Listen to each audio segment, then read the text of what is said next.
En los años 50, mientras el mundo temía la expansión del comunismo, otra batalla se libraba en silencio, fuera del alcance de la prensa y del conocimiento público. Una guerra invisible que no buscaba conquistar territorios, sino dominar la mente humana. Bajo el nombre en clave MK-Ultra, la Agencia Central de Inteligencia de los Estados Unidos puso en marcha uno de los programas más controvertidos de la Guerra Fría. Su objetivo: investigar métodos de control mental y modificación del comportamiento. La herramienta principal: drogas psicoactivas administradas, en muchos casos, sin conocimiento ni consentimiento de las personas implicadas. El alcance del proyecto fue deliberadamente difuso. Más de 80 universidades, hospitales y centros de investigación participaron, muchas veces sin saber quién financiaba los experimentos ni con qué fines. Investigaciones sobre hipnosis, electroshock, técnicas de manipulación, drogas como el LSD e incluso estudios sobre sabotaje agrícola y armas biológicas se desarrollaron bajo el paraguas de MK-Ultra.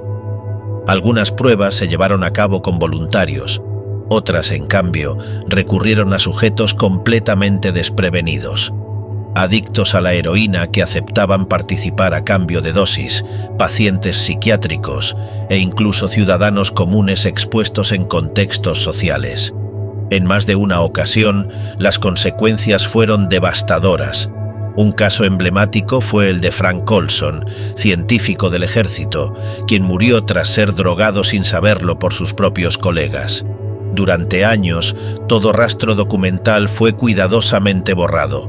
En 1973, siguiendo órdenes internas, los archivos fueron destruidos. Lo que no se anticipó es que, décadas más tarde, una simple solicitud bajo la Ley de Libertad de Información permitiría el hallazgo de 7 cajas olvidadas en un archivo retirado. En su interior, más de un centenar de subproyectos, listas de pagos, informes dispersos y detalles que nunca habían salido a la luz. Este descubrimiento obligó al Congreso a reabrir la investigación. Las audiencias revelaron no solo la amplitud de las actividades, sino también la incapacidad o desinterés de los responsables por ofrecer explicaciones claras. Ni los directores, ni los supervisores, ni los científicos recordaban con precisión los detalles. El silencio, en este caso, era tan inquietante como los propios experimentos. Hoy, medio siglo después, MK-Ultra sigue planteando preguntas incómodas. ¿Hasta dónde puede llegar un gobierno en nombre de la seguridad nacional? ¿Quién vigila a los que operan en las sombras? ¿Y cuántas verdades siguen ocultas en los rincones más oscuros de la historia? La madrugada del 28 de noviembre de 1953, el sonido del vidrio estallando alteró la quietud de la Séptima Avenida. Un cuerpo impactó contra la acera frente al Hotel Statler de Manhattan. El recepcionista corrió a avisar: «Tenemos un saltador». Minutos después, la policía encontró en la habitación 1018A a un hombre sentado en el baño, cabizbajo. Su nombre, Robert Lashbrook. El nombre del fallecido, Frank Olson. En apariencia, otro caso trágico de suicidio. Pero nada era lo que parecía. Olson no era un huésped cualquiera. Era bioquímico, veterano de Fort Detrick y colaborador directo de la CIA en experimentos ultrasecretos. Días antes de su muerte, había sido drogado sin saberlo con LSD durante una reunión con colegas del proyecto MK-Ultra. Desde entonces, su conducta cambió drásticamente. Lo llevaron a Nueva York, supuestamente para recibir ayuda médica especializada. En realidad, fue puesto bajo vigilancia. La noche antes de morir, Olson pareció más tranquilo. Incluso habló con optimismo sobre ingresar a un sanatorio. Lavó su ropa, vio algo de televisión y se acostó. Horas después, según la versión oficial, se lanzó por la ventana sin previo aviso. Décadas más tarde, la historia dio un giro. Archivos desclasificados revelaron que Olson tenía acceso a los secretos más oscuros del programa MK-Ultra y a las operaciones de guerra biológica durante la Guerra Fría. Estuvo presente en experimentos en Europa donde se combinaron drogas, hipnosis y tortura sobre prisioneros. Viajó a instalaciones clandestinas en Alemania y Francia. Fue testigo de muertes provocadas por los mismos agentes tóxicos que ayudó a diseñar. A medida que expresaba dudas morales sobre su trabajo, aumentaban los temores de que pudiera hablar. Su comportamiento tras el episodio con LSD fue interpretado por sus superiores como una amenaza. En un clima de paranoia institucional, un científico inestable que sabía demasiado era un riesgo que no podían permitirse. En 1994, el cuerpo de Olson fue exhumado. El forense independiente detectó una herida en el cráneo incompatible con una caída voluntaria. No había rastros de vidrio ni lesiones en brazos que indicaran un salto. Su conclusión fue contundente.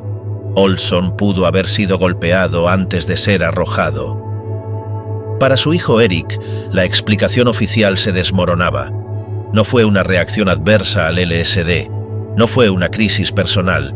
Fue, según su convicción, una ejecución encubierta, un crimen cuidadosamente disimulado bajo la fachada de un suicidio, perpetrado para proteger los secretos más comprometedores de la inteligencia estadounidense. Frank Olson tenía 43 años cuando cayó desde la ventana de un hotel en Manhattan. Era mucho más que un científico brillante. Era un oficial de inteligencia, un veterano del laboratorio de guerra biológica de Fort Detrick y, sobre todo, uno de los pocos hombres que conocían la verdadera naturaleza del proyecto MK-Ultra. El programa, en su fase inicial, buscaba algo ambicioso: desarrollar técnicas para controlar la mente humana. El temor de que la Unión Soviética hubiera avanzado en ese terreno empujó a Estados Unidos a explorar sin escrúpulos los límites de la psique. En ese contexto, el LSD no era una droga recreativa, sino una posible arma estratégica. Olson no era un simple observador. Tenía acceso directo a los experimentos más delicados del proyecto. Eso lo convertía en un activo valioso. Y en un problema si decidía hablar. Una semana antes de su muerte, asistió a una reunión informal con colegas de la CIA y del ejército en una cabaña junto al lago Deep Creek.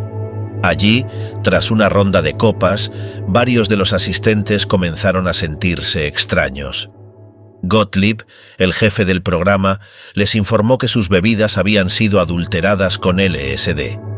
La reacción de Olson fue más intensa que la del resto. Se volvió ansioso, insomne y confuso. Perdía palabras al hablar, olvidaba cómo escribir. A su esposa solo le alcanzó a decir una frase enigmática: «He cometido un terrible error». Poco después, fue trasladado a Nueva York bajo el pretexto de recibir atención médica, pero no estaba solo. Lo acompañaba un agente de la CIA que, tras el incidente, fue hallado en el baño de la habitación, cabizbajo, sin ofrecer explicación clara de lo ocurrido. La versión oficial fue inmediata: suicidio tras una crisis nerviosa. El informe policial repitió esa conclusión.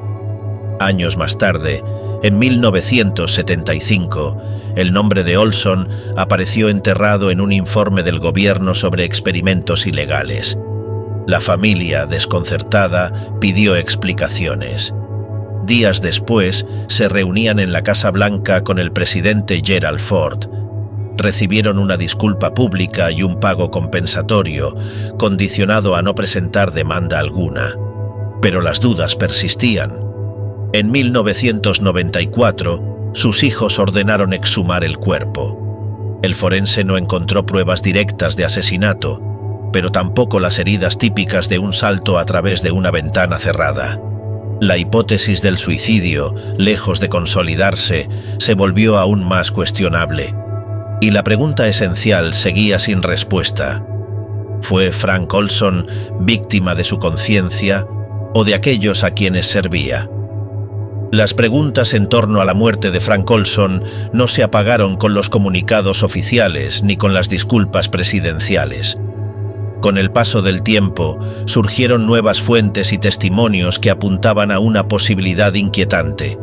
Tal vez Olson no cayó por decisión propia, sino que fue empujado, no necesariamente por una mano física, sino por una lógica institucional que no toleraba fugas. Era 1953. MK Ultra apenas comenzaba a tomar forma bajo la dirección de Sidney Gottlieb, pero ya era heredero de proyectos anteriores, como Bluebird. Este programa, iniciado en 1950, buscaba técnicas para reprogramar la mente de detenidos mediante drogas, hipnosis y manipulación psicológica extrema. Los objetivos no eran solo obtener confesiones. Se hablaba de inducir amnesia, crear identidades alternativas e incluso implantar recuerdos falsos. El control mental no era una metáfora, era una ambición operativa. En Canadá, el psiquiatra Ewen Cameron llevó a cabo experimentos con respaldo de la CIA en pacientes del Allen Memorial Institute. Muchos de ellos ingresaban por cuadros leves y salían profundamente dañados, sin memoria de quiénes eran. Entre electroshocks masivos y aislamiento sensorial, el doctor buscaba borrar la mente, para luego reconstruirla desde cero. La agencia financiaba estas investigaciones bajo nombres falsos. Cameron creía estar creando una ciencia del control, la CIA, una herramienta de guerra invisible. Fue en ese entorno, entre programas solapados como Bluebird, Artichoke y el naciente MK Ultra, donde Frank Olson comenzó a perder el control. Lo que vio en los interrogatorios clandestinos, lo que presenció en los laboratorios donde se perfeccionaban armas bacteriológicas, empezó a parecerle incompatible con su conciencia, y eso, para sus superiores, lo convertía en un punto débil, en alguien que podía hablar. Lo que se jugaba no era solo su estabilidad emocional, era la continuidad de una operación ultrasecreta que, según algunos analistas, rozaba lo criminal. Si Olson estaba fuera de control y si conocía demasiado, su muerte podía ser vista no como un crimen, sino como un sacrificio necesario. En palabras de uno de los responsables del programa, yo tenía la seguridad nacional en mis manos. En 1975, tras el escándalo del Watergate, el informe Rockefeller mencionó su caso con apenas una línea, pero bastó para que todo volviera a abrirse. Y desde entonces, la sospecha persiste. Tal vez Frank Olson no fue una víctima colateral del LSD. Tal vez fue eliminado para que MK Ultra sobreviviera. Si MK Ultra fue la maquinaria secreta del control mental, sus engranajes más oscuros tuvieron nombre y rostro. En lo más alto del programa se encontraba Sidney Gottlieb, químico de formación, espía por vocación y figura central en la historia del experimento. En los pasillos de la CIA lo apodaban con apellidos inquietantes: el hechicero negro, el artesano de los trucos sucios. Bajo su mando se orquestaron decenas de pruebas diseñadas para descomponer la psique humana hasta sus cimientos. Pero Gottlieb no actuaba solo. Su autoridad era respaldada por el entonces director de la CIA, Allen Dulles. Fue él quien, al amparo del clima de paranoia de la Guerra Fría, aseguró financiación sin límites y cobertura institucional. Bajo el argumento de proteger a la nación de un supuesto avance soviético en técnicas de control mental, ambos impulsaron un programa que operaba en la sombra, sin fiscalización y con amplio margen de acción. Uno de los colaboradores clave fue el psiquiatra escocés Ewen Cameron, entonces una eminencia en el campo de la salud mental. Sus experimentos en hospitales canadienses ofrecieron a MK Ultra un barniz de legitimidad científica. Cameron desarrolló una técnica que llamó desestructuración, que consistía en anular por completo la identidad del paciente mediante descargas eléctricas, hipnosis y sedación prolongada para reconstruir desde cero una personalidad dócil. Pero la red era más amplia. Participaban investigadores de universidades de prestigio, hospitales psiquiátricos y laboratorios privados. En este ecosistema de complicidades destacaban también figuras como Louis Jolyon West, conocido por sus experimentos con alucinógenos, y Harold Abramson, experto en LSD y colaborador en el caso de Frank Olson. Los métodos de investigación eran opacos. Muchos sujetos fueron expuestos a estas técnicas sin consentimiento informado. Eran reclutados entre presos, enfermos mentales o incluso ciudadanos comunes, sin explicación de lo que se les estaba administrando. La excusa era siempre la misma. Si no lo hacíamos nosotros, lo harían ellos. Con el tiempo, los efectos éticos fueron imposibles de ignorar. Lo que comenzó como una exploración de frontera científica derivó en un aparato de experimentación sin controles. Estos hombres, Gottlieb, Dulles, Cameron y sus círculos, no solo respondieron al espíritu de su época, sino que lo llevaron al extremo. Ciencia al servicio del poder, sin límites ni remordimientos. Su legado sigue siendo una advertencia incómoda, que en nombre de la seguridad, incluso las mentes más brillantes pueden convertirse en arquitectos del engaño. Bajo la dirección de Gottlieb, Dulles, Cameron y sus colaboradores, MK-Ultra dejó de ser un plan sobre el papel para convertirse en un laboratorio sin límites. Los arquitectos del programa no solo definieron sus objetivos, también diseñaron las herramientas que harían posible someter la voluntad humana. Uno de los métodos más explorados fue la hipnosis. Los analistas de la CIA creían que, mediante sugestiones cuidadosamente implantadas, era posible programar a una persona para ejecutar órdenes en un momento posterior, activadas por señales específicas. Estas pruebas rara vez contaban con el consentimiento del sujeto. Aunque parte de la comunidad científica dudaba de la eficacia de este control absoluto, la agencia siguió adelante, decidida a explorar cada resquicio de la mente. La droga más emblemática del proyecto fue el LSD. Sidney Gottlieb impulsó un uso masivo de este compuesto como vía para derribar las defensas psicológicas del individuo y abrir la puerta a una reprogramación.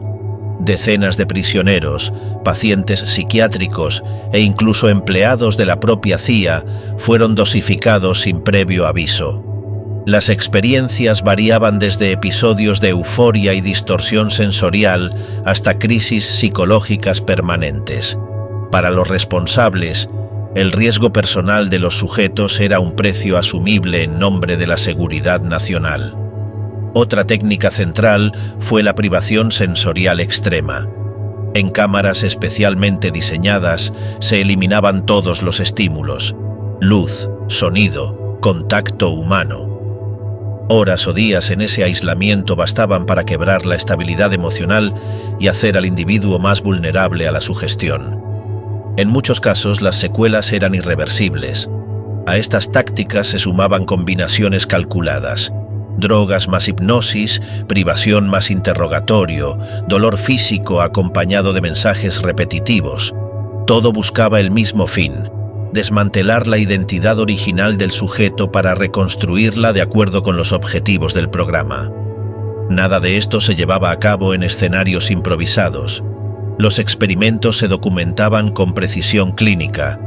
Cada reacción, cada colapso, era una pieza más en un rompecabezas cuyo objetivo último era la obediencia total.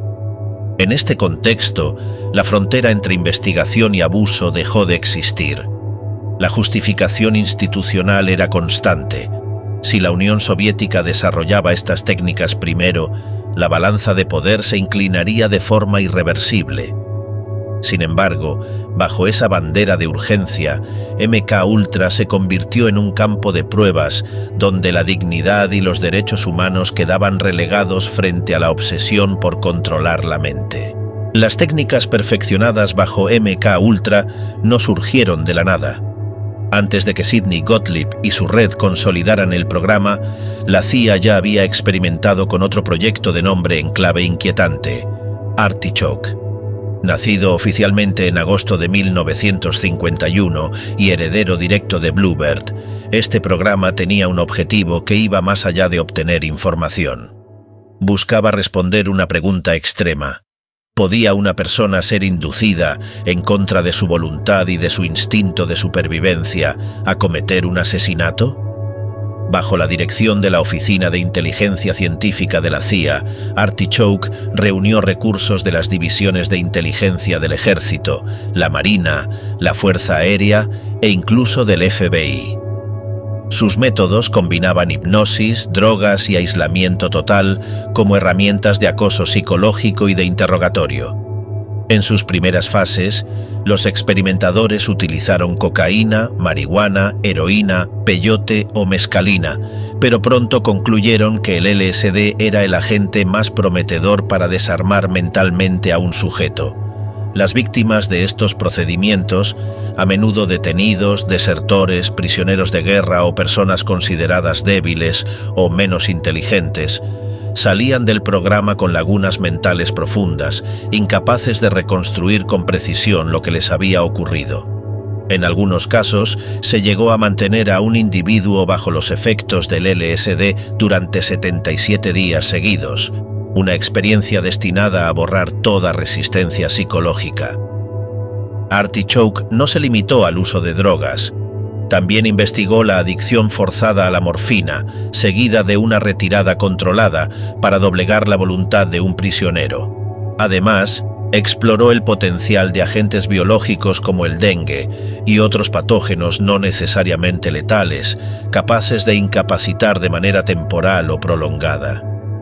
El mando del proyecto terminó en manos de Paul F. Gaynor, un ex general de brigada del ejército. Su misión: coordinar las operaciones y asegurar que los experimentos, tanto dentro como fuera de Estados Unidos, sirvieran a los objetivos operativos de la agencia. Las misiones internacionales se desplegaron en Europa, Japón, el sudeste asiático y Filipinas. Equipos especiales recibían órdenes claras: ejecutar experimentos operacionales en bases extranjeras utilizando sujetos aliados o no estadounidenses. En documentos internos se llegó a contemplar la creación de asesinos hipnóticos, capaces de eliminar a políticos extranjeros o incluso a funcionarios estadounidenses, si la situación lo requería. Con Artichoke, la CIA no solo probaba los límites de la mente humana, tanteaba los bordes más oscuros de la ética y de la legalidad internacional. Detrás de las operaciones de Artichoke había un oficial con un perfil tan militar como burocrático: Paul Francis Gaynor. Nacido en 1914 en Scranton, Pensilvania, estudió en la Universidad de Scranton y en la Wharton School de la Universidad de Pensilvania, donde se formó en negocios. Antes de vestir uniforme, trabajó en la industria del carbón. En 1941 se unió a la Guardia Nacional y pronto fue destinado a Europa. Participó en el desembarco de Normandía, en la liberación de París y durante la Batalla de las Ardenas protagonizó un episodio que marcaría su reputación.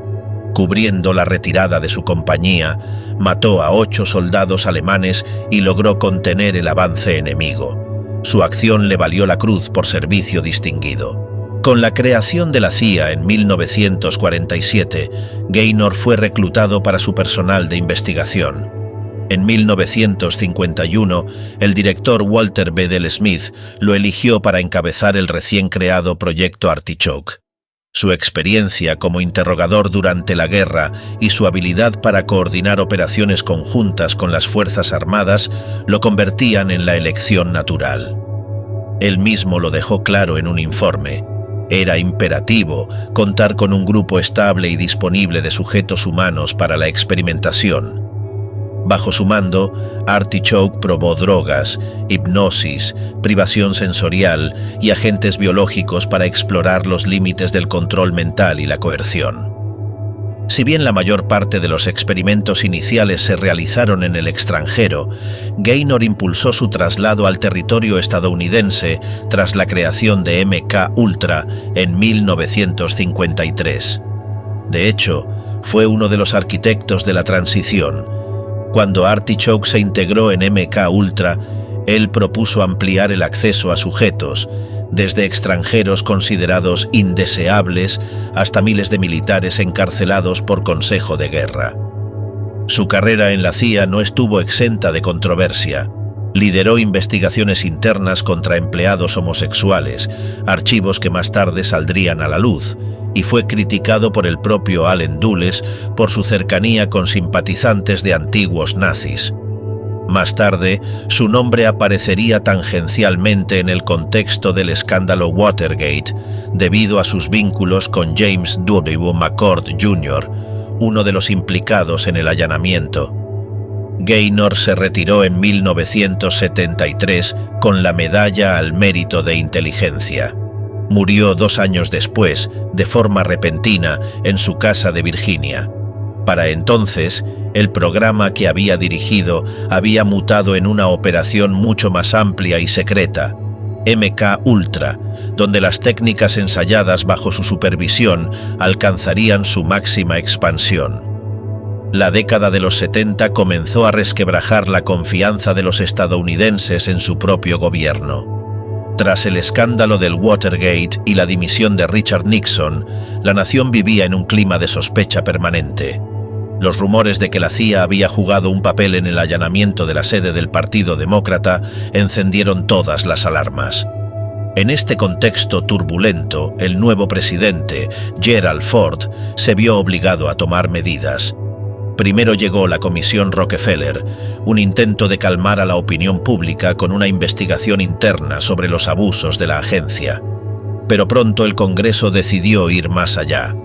En enero de 1975, el Senado creó el Comité Church, dirigido por el senador Frank Church, mientras que en la Cámara de Representantes nacía el Comité Pike, encabezado por Otis Pike.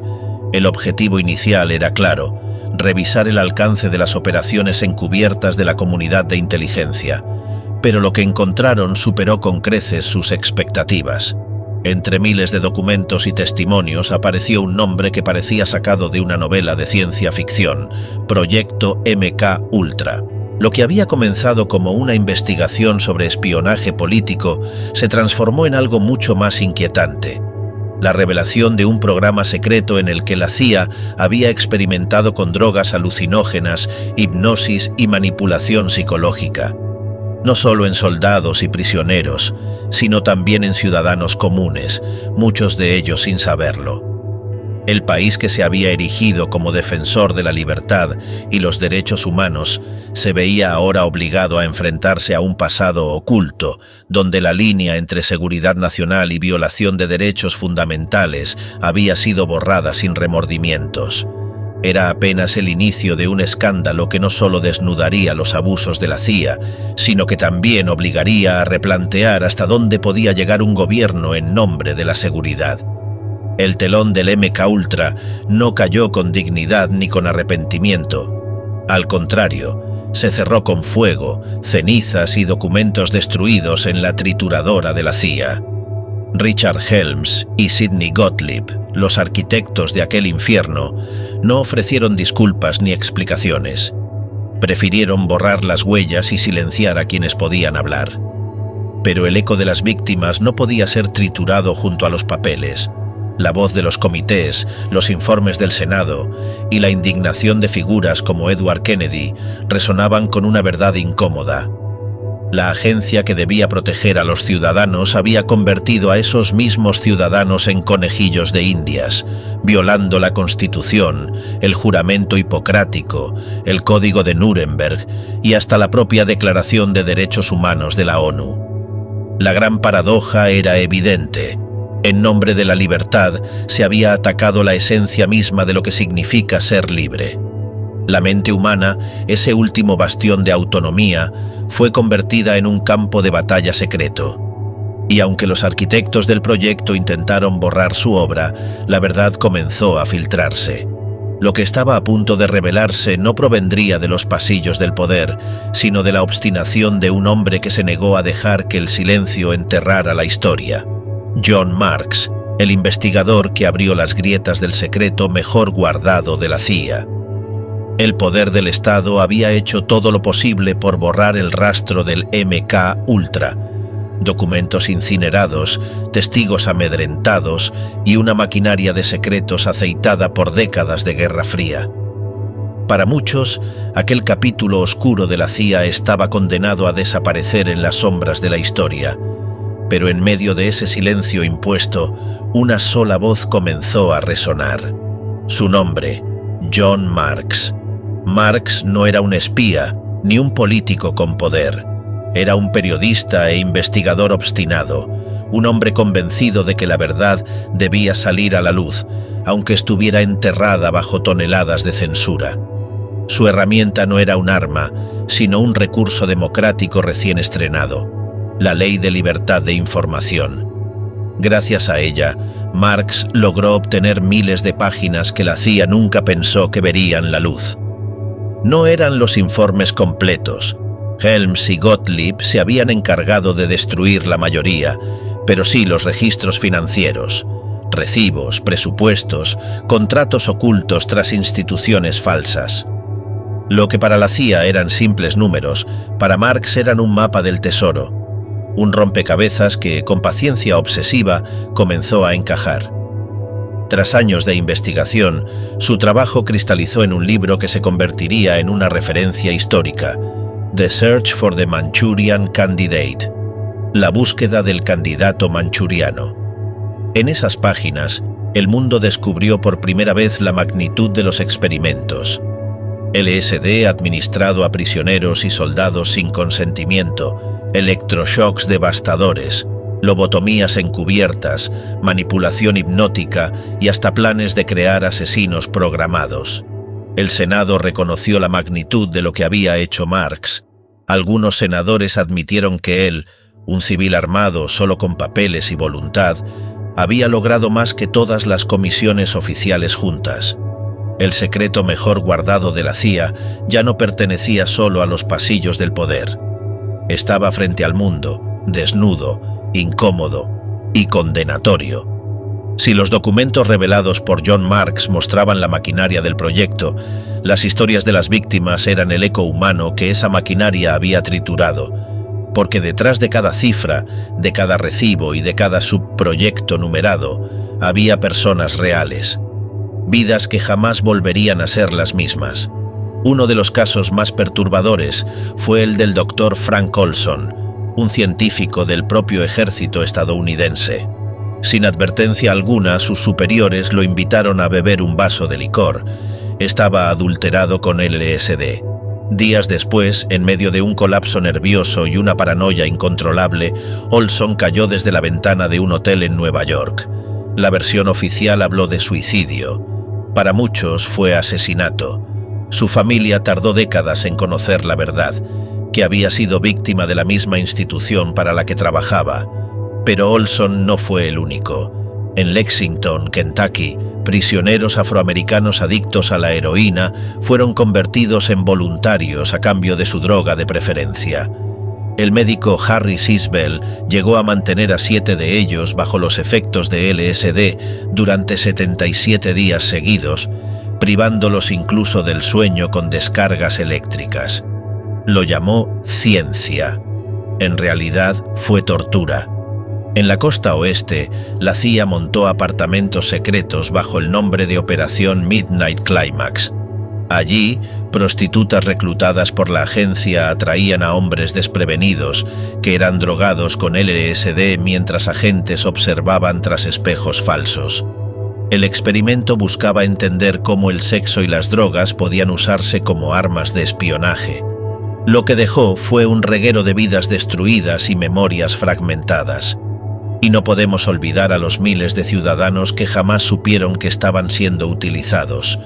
Universidades, hospitales, clínicas psiquiátricas, instituciones enteras aceptaron fondos de la CIA sin preguntar demasiado.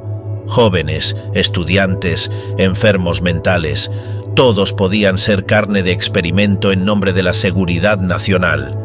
Las víctimas de MKUltra no tuvieron nombre durante años. Eran simples sujetos de prueba, números en archivos que Helms y Gottlieb intentaron borrar. Pero con el tiempo, sus historias comenzaron a salir a la luz, revelando no solo la brutalidad del programa, sino también la traición más dolorosa, que su propio gobierno había convertido a ciudadanos en conejillos de indias. El daño no fue solo físico o psicológico, fue moral, fue el quiebre definitivo de la confianza entre pueblo y Estado. Tras la derrota del Tercer Reich, los aliados juraron que los horrores médicos de los campos de concentración jamás volverían a repetirse. En 1947, en los juicios de Nuremberg, nació un documento que debía ser la muralla definitiva contra la barbarie científica, el Código de Nuremberg. Su primer principio era inapelable. El consentimiento voluntario del sujeto humano es absolutamente esencial. Ninguna persona debía ser sometida a experimentos sin conocer su propósito, duración, riesgos y posibles consecuencias. El código añadía, además, que ningún experimento debía provocar sufrimiento innecesario ni poner en riesgo la vida, y que solo podía ser realizado por científicos cualificados, bajo condiciones seguras, con la libertad absoluta del participante para retirarse en cualquier momento. En teoría, era el gran triunfo de la ética sobre la barbarie. En la práctica, apenas unos años después, el propio gobierno de Estados Unidos lo arrojaba a la papelera. El proyecto MKUltra violó punto por punto el Código de Nuremberg. No hubo consentimiento informado. Hubo sufrimiento físico y mental deliberado. Hubo muertes como la de Frank Olson. Hubo experimentos dirigidos no por médicos, sino por agentes o químicos sin preparación clínica. Lo más irónico es que el código fue redactado en Washington y publicado por la propia imprenta del gobierno estadounidense. Era su propio estándar, y fue su propio gobierno quien lo quebró en secreto.